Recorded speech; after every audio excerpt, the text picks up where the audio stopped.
An important question for Christians is, how do the scriptures, all of the scriptures, govern how we worship? Now, of course, in our traditions we have two approaches. There is the regulative principle of worship, by which we say, in church, in our worship, we do that which the scriptures prescribe.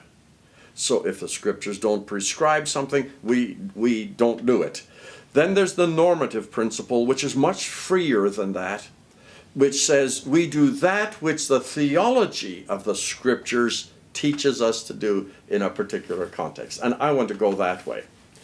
But the other part of the question is particularly, how do we relate the Old Testament to Christian worship? We have no trouble incorporating the Psalms into our worship.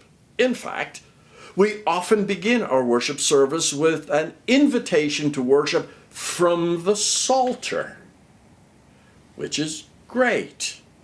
But we need to remember that the psalmist is not talking about how you use the psalm he is writing in worship when it talks about, for instance, the scriptures. His delight is in the Torah of the Lord. He's not writing a new Torah in contrast to the old Torah.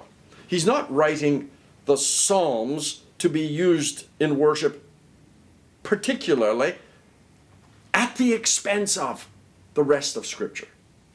The psalmist would not be happy if we use his work in Scripture, but we refuse to use, let's say, the book of Exodus or Moses preaching in Deuteronomy.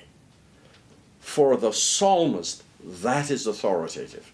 And so I'm trying to recover not just the Psalter for Christian worship, that's too narrow a view.